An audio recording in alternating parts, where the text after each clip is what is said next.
Her mother died of a stroke 48 hours after receiving the J&J vaccine, and she wants answers. That's because the death certificate lists the vaccine as a contributing cause of her mom's death.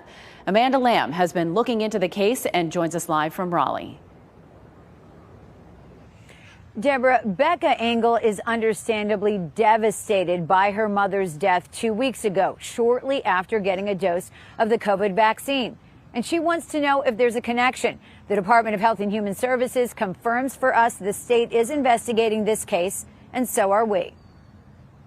As a college professor who worked in person with her students and spent lots of time caring for her two grandchildren, she was just the best person. 63-year-old Virginia Ellington was counting the days until she could be vaccinated against COVID-19. I have texts from her saying how excited she was to get it. Ellington's daughter, who lives in Chapel Hill, tells WRAL her mother and father got the Johnson & Johnson vaccine on the morning of Monday, March 8th at the Watauga Health Center in Boone. Like my dad said, she was feeling very tired. She even asked him, what are the side effects of the vaccine? Ellington went to work Tuesday but was still feeling unwell, according to her family.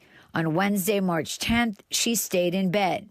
A little while later, her husband returned to the bedroom to find her unresponsive. He tried giving her CPR and called 911, and they said she was gone when he got there. Engel tells WRAL the family was told by the local doctor who did a preliminary examination that her mother died of a stroke.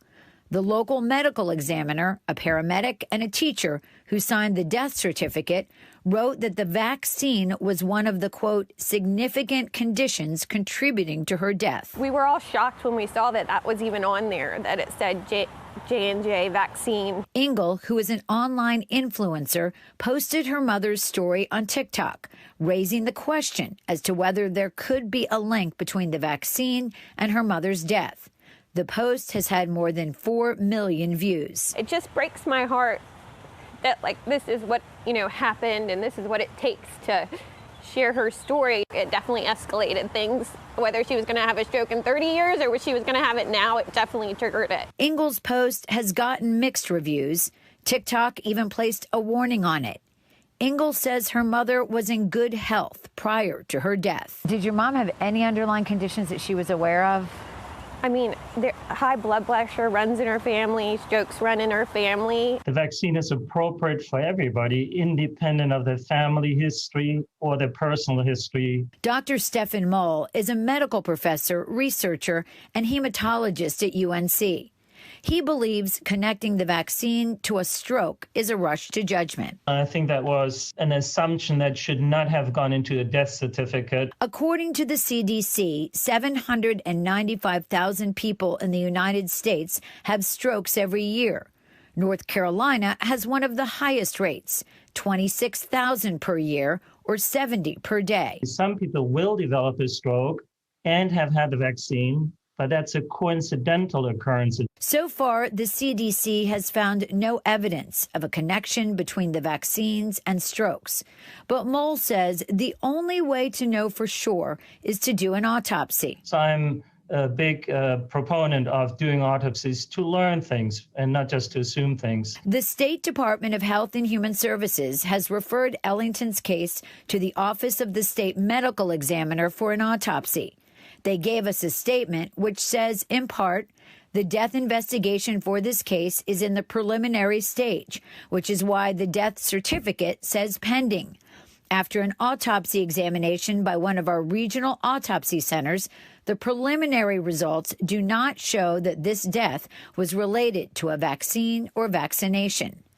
The final state medical examiner's report could take several months to complete. Everyone's having their moments and grieves differently, and breaks down. A painful process for a daughter seeking answers. Again, I'm not here to say, you shouldn't or shouldn't take it. I'm just saying, raise awareness.